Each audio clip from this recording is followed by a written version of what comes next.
स्वास्थ्य मंत्रालय के संयुक्त सचिव लव अग्रवाल ने की प्रेस कॉन्फ्रेंस। कहा, देश में अब तक 95,527 कोरोना मरीज ठीक होकर हुए डिस्चार्ज। कोरोना की रिकवरी दर 48.07%।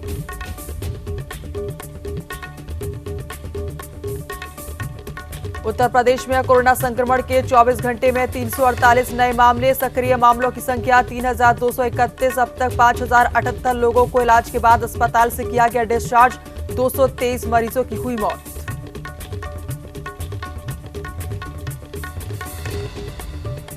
बीजेपी अध्यक्ष जेपी नड्डा ने मनोज तिवारी को हटाकर आदेश गुप्ता को बनाया। दिल्ली का नया प्रदेश अध्यक्ष मनोज तिवारी ने लॉकडाउन के नियमों का किया था उल्लंघन।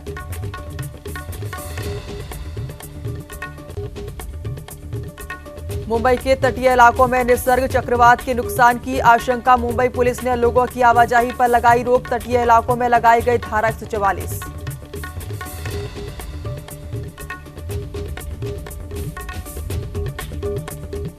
नमस्कार, आप देख रहे हैं न्यूज इंडिया और मैं हूं आपके साथ रश्मि कुलश्रेष्ठ। दिल्ली के सीएम अरविंद केजरीवाल का कहना है कि यहां के कई अस्पतालों में बेड खाली है, मगर लोगों को जानकारी नहीं हो पा रही है। कोई संपर्क सूत्र नहीं मिल पा रहा है, इसलिए मरीज इधर उधर भटक रहे हैं।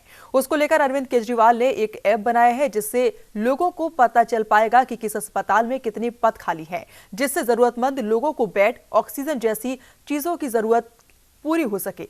अभी तक 6,731 बेड लगाए जा चुके हैं और उसमें 4100 बेड अभी भी खाली हैं। अगर आपको इस ऐप से बेड खाली दिखता है और आप उस अस्पताल में जाते हैं, अगर अस्पताल में आपको बोला जाता है कि बेड नहीं खाली है या जगह नहीं है, तो आप 1031 पर कॉल कर सकते हैं।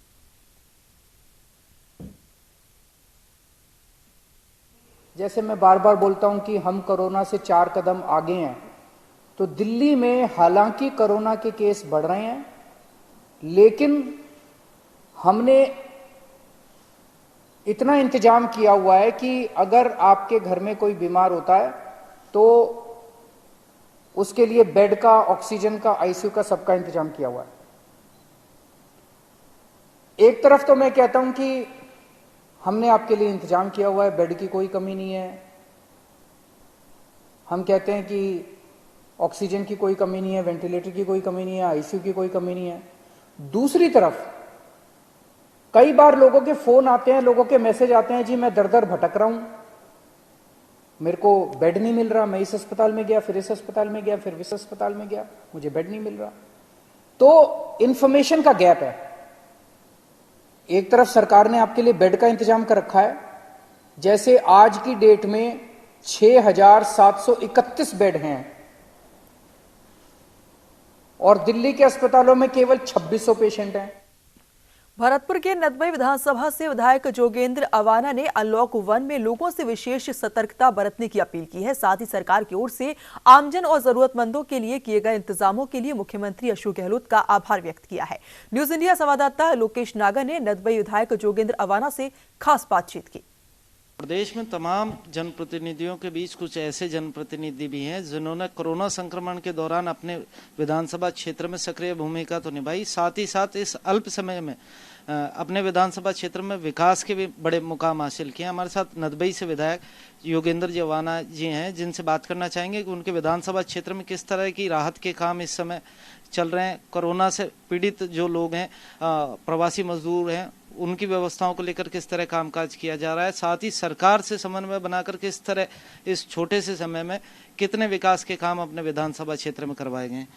विधायक महोदय, कोरोना का समय चल रहा है, पूरे प्रदेश में स्थितियां बड़ी विपरीत पैदा हो चुकी हैं। इस समय हर वर्ग कोरोना के संक्रमण से परेशान है, तो अपने विधानसभा क्षेत्र में किस तरह आप लोगों ने कोरोना से लड़ने की इस लड़ाई की रूपरेखा तय की और मदद का जो कार्रवाई किस तरह चला? देखिए, सर्वप्रथम तो मैं माननीय मुख्यमंत्री श्री अशोक गहलोत साहब को धन्यवाद इस बात का देना चाहता हूं कि जैसे ही कोरोना का पता लगा और माननीय मोदी जी ने जिस तरह से घोषणा की, सबसे पहले माननीय मुख्यमंत्री जी ने राजस्थान प्रदेश को लॉकडाउन किया। जैसे ही लॉकडाउन हुआ तो उसके बाद में स्थिति बहुत नियंत्रण में हुई और जहां तक मेरी विधानसभा का सवाल है, पिछले 2 महीने से ऊपर लगभग हो गए कोरोना का जब से पता लगा है महामारी का, लगातार मैं लोगों के बीच में रहा, उनके लिए मैंने काम किया। लगभग 20,000 परिवारों को मैंने राशन की जो किट है उसको बांटने का काम किया, जो लगभग 15 दिन का राशन एक किट में था। और बड़ी बात यह है कि मैंने अपनी जेब से स्वयं और जो हमारे साथी हैं भामाशाह साथी, उनकी जेब से सब पैसा ये इकट्ठा करके हम सब साथियों ने और इस कार्य को किया। और विधायक निधि से मैंने 1 रुपया भी नहीं लिया, जो हमारा विधायक निधि का पैसा होता है, जबकि सरकार ने अलाउ कर दिया था सारा, वो नहीं लिया। और हम लगातार सैनिटाइजर हम लोगों ने किया, रथ बनाए हमने, पूरी विधानसभा को 2 पार्ट में बांटा और लगातार हम लोगों के बीच में रहे। जगह जगह हम लोगों ने कैंप लगा के राशन वितरण किए, उनको घरों पे भी पहुंचाया। बहुत सारे लोग ऐसे थे बेचारे जो बिल्कुल एकदम मजबूर थे, जिनको घर पे गैस की आवश्यकता थी, जिनको घर पे दवाइयों की आवश्यकता थी। हमारी जो साथी थे टीम के, उन्होंने दवाइयों को पहुंचाया, गैस और जो भी संबंधित चीज़ें थी उस चीज़ को पहुंचाया। और मैं समझता हूं कि देखिए आज पूरे विश्व के साथ साथ पूरे देश पे महामारी का कहर है।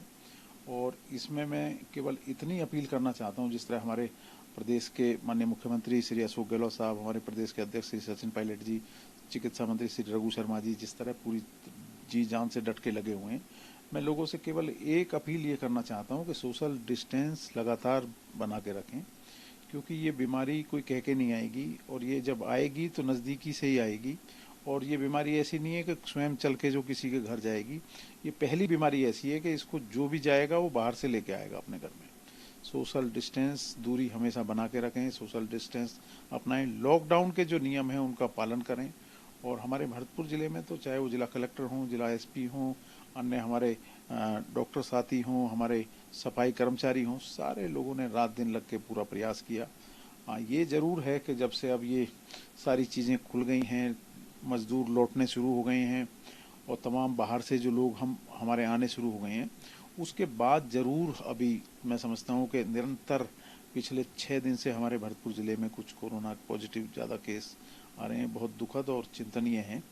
और मैं समझता हूँ कि जिस तरह के हमारे डॉक्टर्स हैं, जिस तरह हमारा पुलिस प्रशासन, सारे लोग लगे हुए हैं, तो निश्चित तौर पे इस पे हम लोग कंट्रोल पाएंगे। और जहाँ तक मजदूरों का आपने सवाल किया, मेरी विधानसभा में ज़्यादातर मजदूर वर्ग के लोग रहते हैं गाँव में, जो हमारे दलित समाज के लोग अधिकांश बड़ी संख्या में हैं।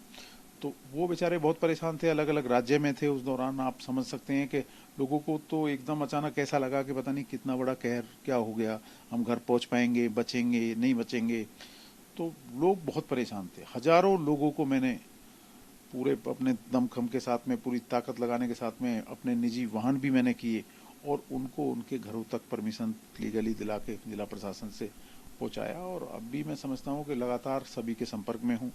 जहां जहां कई साथियों को बहुत आवश्यकता थी, दूसरे राज्यों के मुख्यमंत्री, संबंधित जिला प्रशासन के लोग, उन सबको मैंने फोन किया, उनको राहत जो भी मिल सकती थी वो दिलाई। रहने राजस्थान क्रिकेट अकेडमी के अध्यक्ष और प्रदेश कांग्रेस कमेटी के महासचिव वैभव गहलोत का जन्मदिन है। मुख्यमंत्री अशोक गहलोत के पुत्र वैभव गहलोत के फ्रेंड्स और फॉलोअर्स उन्हें सोशल मीडिया के माध्यम से जहां जन्मदिन की बधाई दे रहे हैं, वहीं शुभचिंतकों की ओर से उन्हें जन्मदिन पर विभिन्न आयोजन भी रखे गए हैं। कोविड महामारी के लॉकडाउन और सोशल डिस्टेंसिंग का ध्यान रखते हुए पक्षियों के लिए परिंदे बांधने का भी कार्य किया जा रहा है।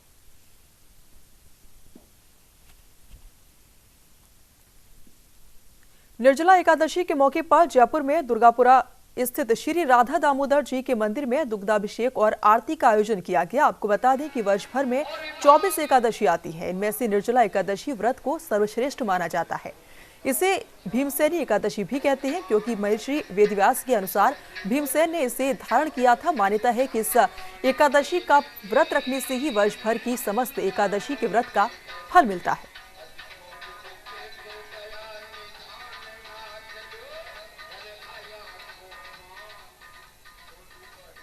बीजेपी की आर्थिक नीतियों को लेकर प्रदेश कांग्रेस कमेटी के सीए प्रकोष्ठ के अध्यक्ष सीए विजय गर्ग ने आरोप लगाया और कहा कि केंद्र सरकार एक तरफ देश को आत्मनिर्भर बनाने की बात करती है, दूसरी तरफ भारत को आत्मनिर्भर बनाने के लिए आजादी के बाद जो सरकारी उपक्रम बनाए गए थे उनको बेचने की तैयारी कर रही है।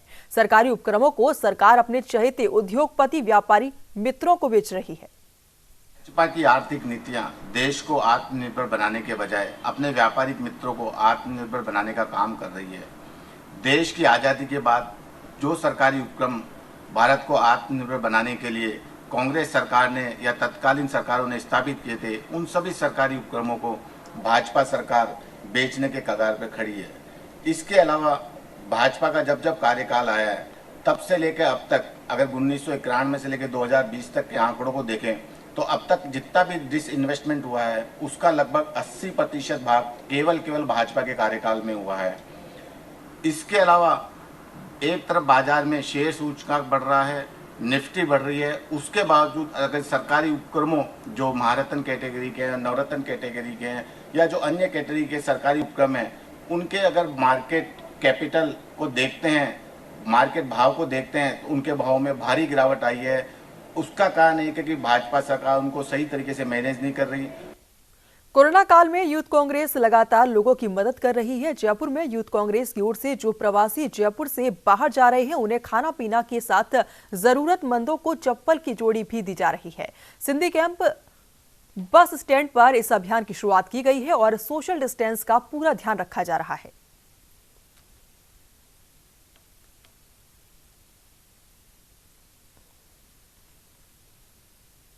महिला बाल विकास विभाग द्वारा पोषाहार आपूर्ति को महिला स्वयं सहायता समूह से हटाकर आंगनबाड़ी बाल विकास समिति देने पर प्रदेश भर से महिलाएं जयपुर पहुंची। इस दौरान प्रतिनिधियों ने महिला बाल विकास मंत्री ममता भूपेश के सरकारी आवास पहुंचकर मंत्री के स्टाफ को ज्ञापन सौंपा। महिला प्रतिनिधियों के अनुसार प्रदेश भर में पोषाहार आपूर्ति वर्ष 2009 में 9 से प्रदेश भर में महिला स्वयं सहायता समूह द्वारा की जा रही थी, जिससे प्रदेश भर में करीब 2 लाख से भी ज्यादा महिलाओं को रोजगार मिल रहा था। लेकिन हाल ही में निदेशक समेकित महिला बाल विकास द्वारा आदेश निकालकर नियमों में बदलाव कर दिया गया। वही विरोध दर्ज कराने पहुंची महिला प्रतिनिधियों ने मंत्री ममता भूपेश से पुनः पोषाहार सप्लाई शुरू करवाकर महिलाओं को राहत देने की मांग की है। सीकर जिला है हमारा, और पहले तो हमको काम दे दिया था और बाद में अभी लॉकडाउन का नाम लेकर के काम बंद कर दिया। तो अब हमने जब ना ये पोषाहार का काम चालू करा तो लोन उठा करके काम चालू करा था, तो अब हमारी जो सेविंग है वो लोन में चली गई। अब हम क्या करें, हमारा रोजगार ही चला गया है। जी हाँ जी, मिलने आए हैं। उनको ज्ञापन देंगे, उनको हमारी समस्या बताएंगे, हमारा रोजगार खत्म हो गया। सीकर जिले से आए हैं। हमारे स्वयं सहायता समूह काफ़ी सालों से चल रहे हैं। आज कोरोना के आड़ में स्वयं सहायता समूह जो पोषाहार की सप्लाई देता था उससे लाखों महिलाएं बेरोजगार हो गई है। उसे अचानक से बंद कर दिया गया है और सड़ा हुआ कहीं का स्कूलों का राशन है जो बच्चों को दिया जा रहा है वो भी पूरा नहीं आ रहा है। तो मेरी मंत्री महोदय से यही निवेदन है कि इस काम को सुचारू रूप से फिर से वापस चालू करवाया जाए। सरला देवी। अखिल भारतीय कांग्रेस कमेटी के निर्देशन में प्रदेश कांग्रेस उपाध्यक्ष और समाजसेवी राजीव अरोड़ा की ओर से हरिद्वार के लिए 45 अस्थि कलश गंगा नदी में विसर्जन के लिए भेजे गए। जयपुर से इन अस्थि कलश को लेकर सद्भावना के सिपाही के सदस्य समाजसेवी जीडी केसवानी और उनकी टीम हरिद्वार लेकर पहुंची और गंगा नदी में विधि विधान से उनका विसर्जन किया गया। इन अस्थियों में कुछ गरीबों, कोरोना से प्रभावित परिवारों और लावारिसों की अस्थियां थीं।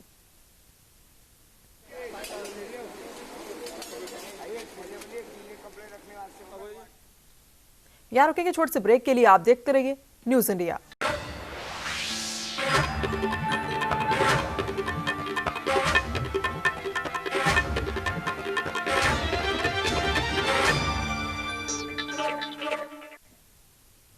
ब्रेक के बाद एक बार फिर स्वागत है आपका। बढ़ते अगली खबर की ओर। उत्तराखंड पर्यटन मंत्री सतपाल महाराज में कोरोना की पुष्टि होने के बाद से उनको और उनके परिवार के सदस्य ऋषिकेश एम्स में भर्ती हैं। वहीं देहरादून में उनके आवास को भी पुलिस ने पूरी तरह सील कर दिया है।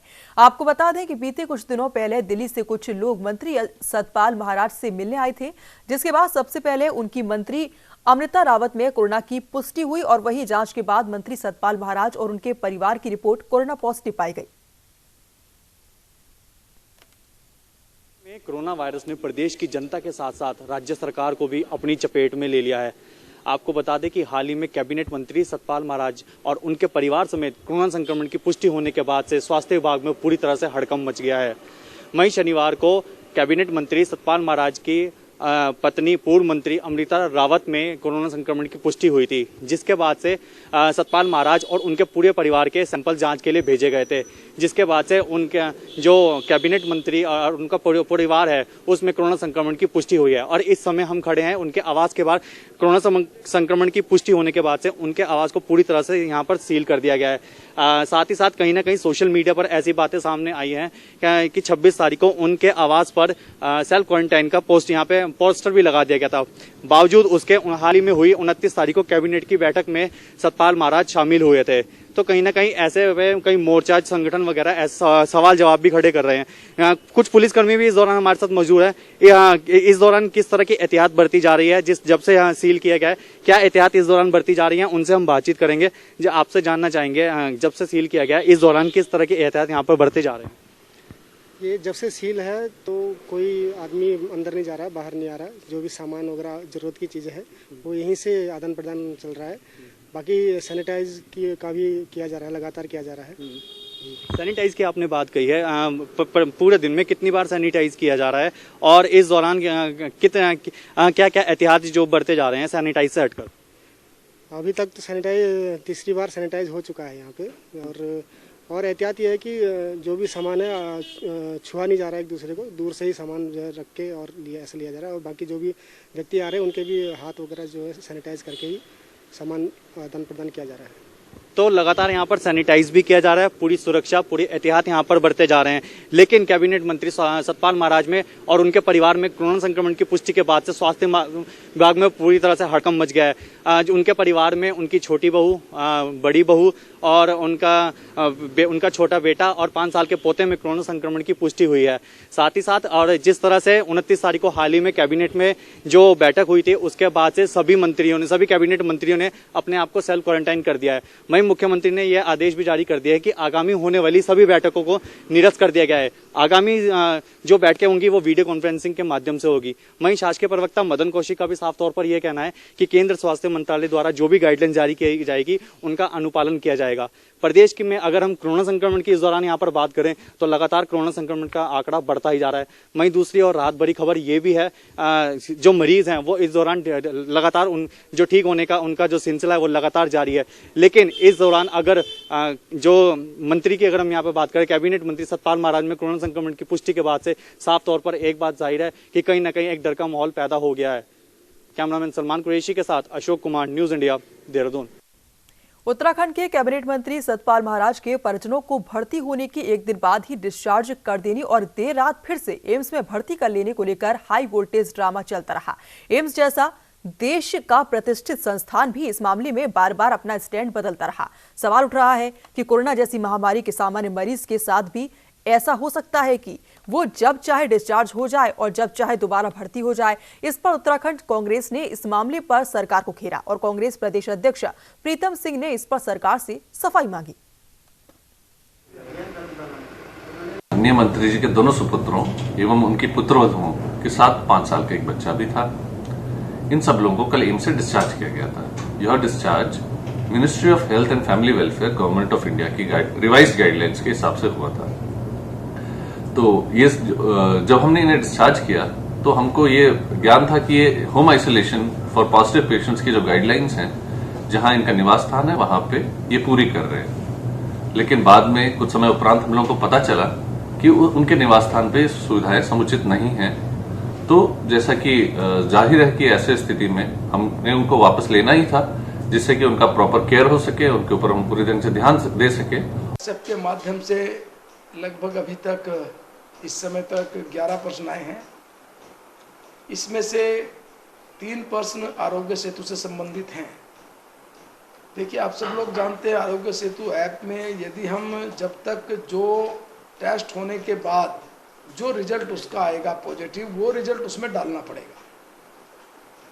हमारे राज्य में उदाहरण के तौर पर सपोज करिए 900 केस है पॉजिटिव, वो 900 जब उसमें डालेंगे तो वो आरोग्य सेतु ऐप आपको बताएगा कि 900 ये कहाँ पर इस समय है जो उनका एड्रेस उसमें डाला हुआ है।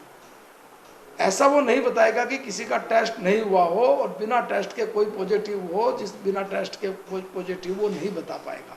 पॉजिटिव पाए जाने के बाद जो व्यवस्थाएं हैं उन व्यवस्थाओं को तहता बताते हुए जिस तरीके से पर्यटन मंत्री जी को जो है एम्स से छुट्टी दी गई और फिर आधे रास्ते से वापस किया गया, ये समझ से परे है। आखिर किसके दबाव में छुट्टी दी गई और किसके दबाव में जो है वो वापस क्वारंटाइन सेंटर या एम्स में भेजा गया, ये सरकार को जो है सार्वजनिक करना भी चाहिए।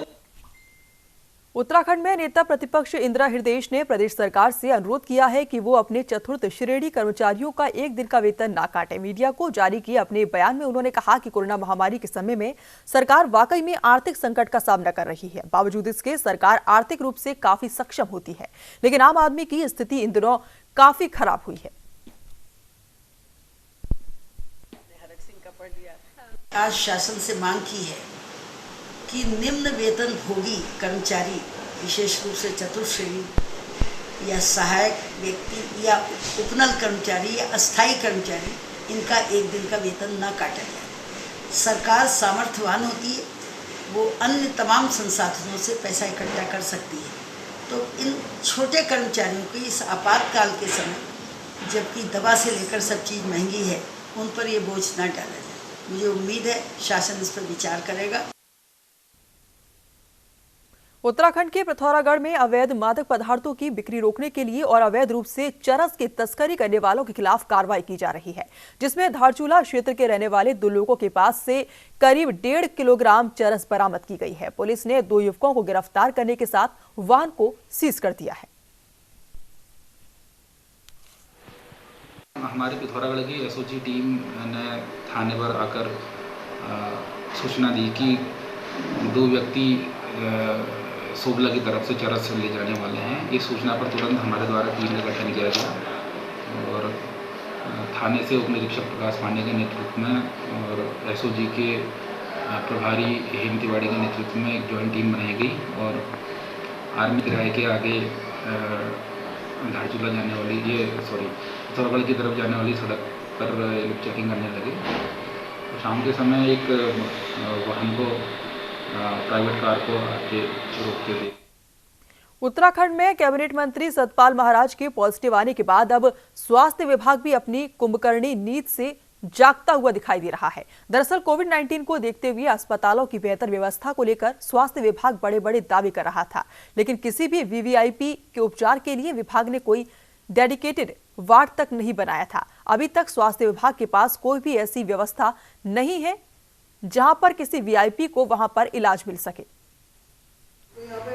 का सवाल है, हमने तो डेडिकेटेड हॉस्पिटल्स और डीसीएससी और सीसीसी बना रखे हैं और हमारा एक एम्स ऋषिकेश भी हमने शुरू से ही संभवतः सामान्य रोगियों के लिए भी करा था। आपको याद होगा कि शुरू में जो पेशेंट्स थे वो हमारे एम्स में ही भर्ती थे, तो हम एम्स में भी कर सकते हैं उनको, लेकिन हमने गांधी में भी 4-5 कमरे हमने रख रखे हैं जिसमें हमने बाईपैप मशीन रखी हैं उनके प्राइवेट रूम्स में। अगर कोई ऐसी स्थिति आती है तो हम वहाँ पर भी उनको एडमिट कर सकते हैं। और डूम में हमारे पास है, डूम में भी हमारे पास अलग रूम्स हैं, हम वहाँ पर भी कर सकते हैं, लेकिन अभी ऐसी स्थिति नहीं है जिसके लिए हमें कोई चिंता करनी चाहिए। अभी हमारे पास पर्याप्त साधन भी हैं। और यहाँ रुकेंगे एक और छोटे से ब्रेक के लिए। आप देखते रहिए न्यूज़ इंडिया।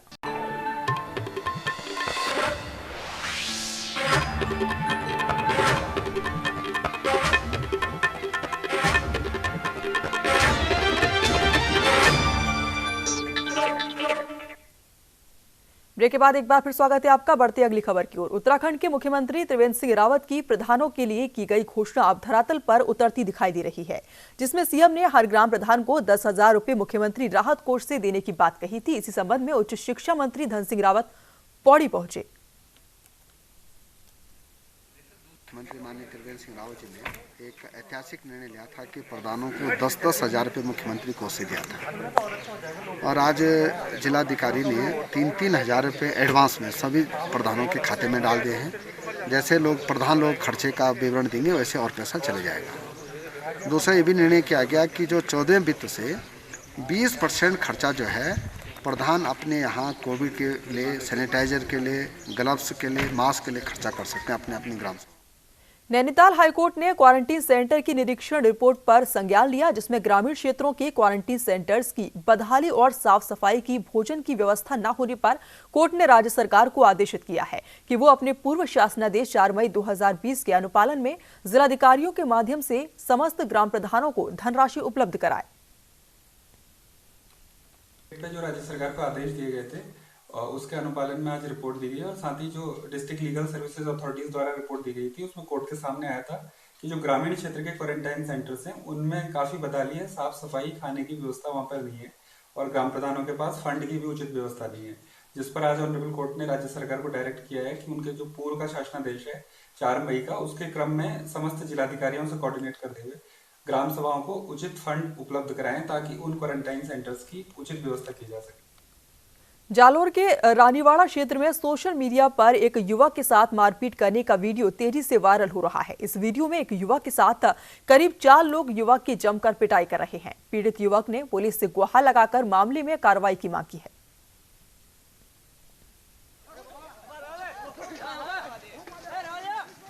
ने रॉन्ग साइड को लेकर मेरे से गाली गलौज की। गाली गलौज के दौरान मैंने उसको मना किया, फिर भी उसने मेरे साथ मारपीट की। मारपीट में उन्होंने घुसे, लाते और लाठी कुल्हाड़ी से मेरे को बहुत बुरी तरह। जयपुर के सांभर कस्बे में मुख्यमंत्री के नाम उपखंड अधिकारी को ज्ञापन दिया गया। ज्ञापन में बताया गया कि एनसीसी कैडेट्स लगातार संकट के समय में सरकार के कार्यों में कंधे से कंधा मिलाकर काम कर रहे हैं, फिर भी केंद्र और राज्य सरकार इनकी सेवाओं को दरकिनार करती नजर आ रही है। दे रहे हैं उनका इस समय राजस्थान सरकार या केंद्र सरकार से कंधा मिलाकर अपनी सेवाएं दे रहे, उसी प्रकार राज्य सरकार और केंद्र सरकार का कर्तव्य है कि हम एनसीसी कैडेट को कुछ बेनिफिट दिया जाए, जिससे कि एनसीसी कैडेट आत्मनिर्भर बन सके और उनमें ये हौसला हो सके कि हम ये सब कुछ कर सकते हैं, फायदा मिले और राहत पैकेज मिले।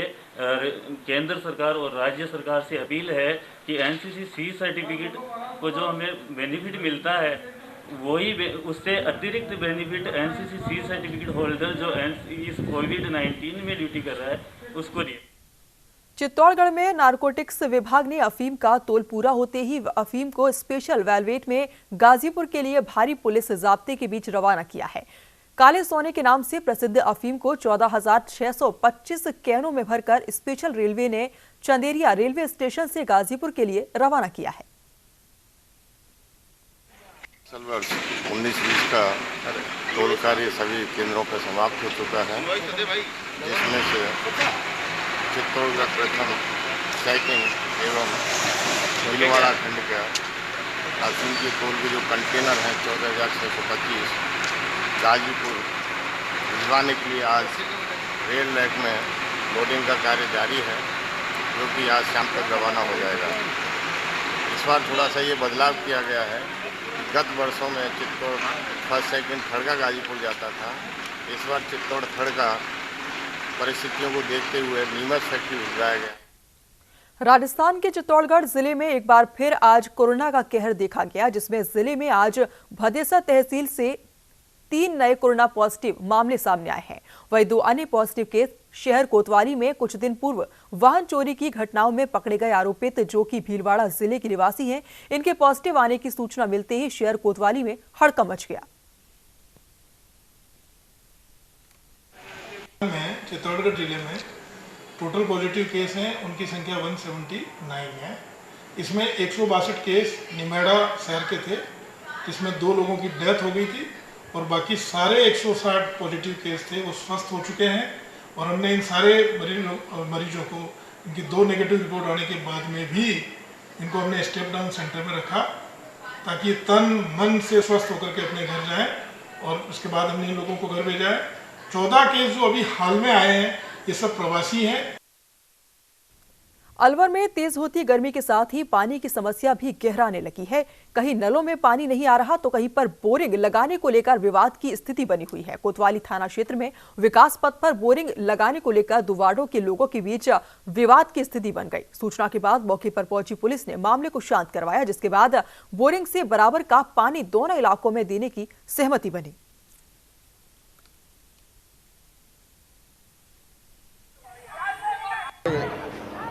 पीएचईडी विभाग की तरफ से बोरिंग करवाया जा रहा था, इसके लिए बोरिंग सैंक्शन हुआ था। यहाँ पर 2 वार्डों को लेकर के आपस में विवाद था कि हमारे यहाँ बोरिंग होना चाहिए, हमारे यहाँ पानी की कमी है, और इनमें इस तरीके से समझौता कराया है कि इस बोरिंग में जो भी पानी निकलेगा वार्ड नंबर 11 को भी पानी उपलब्ध करवाया जाएगा। इसके बाद लोग इस बात पर सहमत हो गए और बोरिंग कार्रवाई शुरू करवा दी गई। समझाइश कर अनलॉक 1 के तहत अंबाला में बाजार खुले। करीब 1 महीने से अंबाला के बाजार राइट लेफ्ट फॉर्मूले के साथ खुल रहे हैं, लेकिन अनलॉक में बाजार पूरी तरह खुल गए हैं। पहले दिन सरकार की गाइडलाइन की पालना करते हुए सड़कों पर ज्यादातर लोग मास्क के साथ दिखे और दुकानों पर भी लोग मास्क के साथ पहुंचे। मसला तो सही है जी। देखो, घर पे बैठे बैठे भी हम परेशान हो गए थे। ये है कि अपने रोजगार पे आएंगे, कुछ ना कुछ करेंगे, लेकिन कस्टमर तो काफ़ी कम आ रहा है जी। लेकिन अपनी नॉर्मल रूटीन में आ जाएंगे धीरे धीरे, जैसे जैसे काम चलेगा जी। ये तो सभी के साथ है जी। देखो, तो धीरे धीरे काम में भी प्रोग्रेस होएगी और सब कुछ ठीक रहेगा जी। मैं अपनी बेटी के लिए कड़ा खरीदने आई थी, तो आई वॉज वेटिंग कि शॉप कब खुलेगी, तो मैं यहाँ हूँ। आई वॉज वेरी कन्फ्यूज कि कौन सी डे कौन सी शॉप खुली है, और डेली हम मार्केट भी नहीं आ सकते बिकॉज ऑफ दिस। घर में छोटी बेटी है तो वी हैव सम फियर। तो आज हम आए हैं फॉर परचेजिंग द ज्वेलरी। तो बस we are here for future. Sonipat शराब मामले को लेकर हरियाणा के पूर्व मुख्यमंत्री भूपेंद्र सिंह हुड्डा ने सरकार पर सवाल उठाया था, जिसके बाद हरियाणा के गृह और स्वास्थ्य मंत्री अनिल विज ने उन पर पलटवार किया है। विज ने कहा कि जब नजर कमजोर हो जाए तो आंखों के आगे अंधेरा ही अंधेरा नजर आता है। जांच कमेटी पूरी गहराई तक जाएगी और सब कुछ बेनकाब करेगी। अभी हमेशा बुरा ही सोचते हैं, बुरी ही बातें करते हैं और हर काम में अड़चन डालना चाहते हैं। सारे विश्व में कोरोना की वजह से अर्थव्यवस्था को असर पड़ा है, लेकिन गांधी परिवार जैसी भाषा कोई भी देशभक्त इस्तेमाल नहीं कर सकता। फिलहाल अभी के लिए बस इतना ही। तमाम खबरों के लिए आप देखते रहिए न्यूज़ इंडिया।